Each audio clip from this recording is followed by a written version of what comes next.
गांव में एक ऐसा मोड़ था जहां लोग जाने से भी कतराते थे। कोई उस मोड़ की बात भी करे तो उसका चेहरा उतर जाता था। उस मोड़ पर जाने की इजाजत सिर्फ दिन में थी, रात में जाना सख्त मना था। लोगों का मानना था कि वहां सुमति नाम की चुड़ैल की आत्मा भटकती है, जो आम इंसान का रूप धारण कर लेती थी और देखने में बेहद डरावनी थी। कुछ समय बाद रोहित का ट्रांसफर इस गाँव में हुआ। वहाँ के फॉरेस्ट डिपार्टमेंट के ऑफिसर ने उसे चेतावनी दी, सर आप इस गाँव में नए हैं, इसलिए रात के समय उस मोड़ पर कभी न जाएं। वहाँ सुमति की आत्मा भटकती है। ये सुनकर रोहित को अजीब सा लगा। फिर भी एक रात एक पति पत्नी ये सब जानते हुए भी उस मोड़ की ओर चले गए। आधे रास्ते पर पति अपनी पत्नी को एक सुंदर झरने के पास ले गया। तभी उसे एक अनजान लड़की दिखाई दी। वह उसे आवाज देने लगा, लेकिन जब उसने ध्यान से देखा तो उसे अपनी पत्नी का हमशक्ल नजर आया। ये देखकर वह घबरा गया। तभी वह लड़की एक डरावने रूप में बदल गई। सुबह होने पर यह खबर पूरे गांव में फैल गई।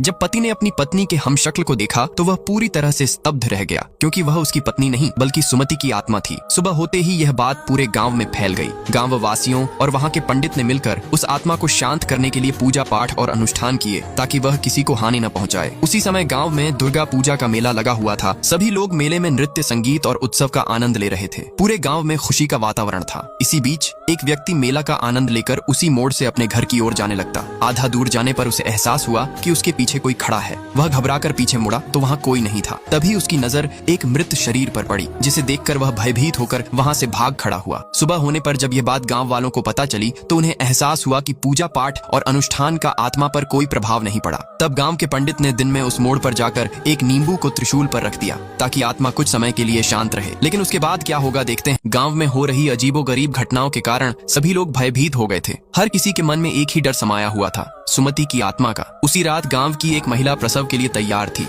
स्थिति बिगड़ने पर दाई अम्मा ने तुरंत उसे अस्पताल ले जाने का निर्णय लिया। लेकिन अस्पताल जाने के लिए उस भयावह मोड़ से गुजरना जरूरी था। गांव वालों ने अपने डर को दबाते हुए महिला को गाड़ी में बिठाया और उसी मोड़ की ओर रवाना हुए। आधे रास्ते में अचानक एक विशाल वृक्ष गाड़ी के सामने गिर पड़ा। उन्होंने तुरंत वृक्ष को हटाने की कोशिश शुरू की। तभी उन्हें कुछ अनहोनी का आभास हुआ। जब उन्होंने गाड़ी की ओर देखा तो महिला गायब थी।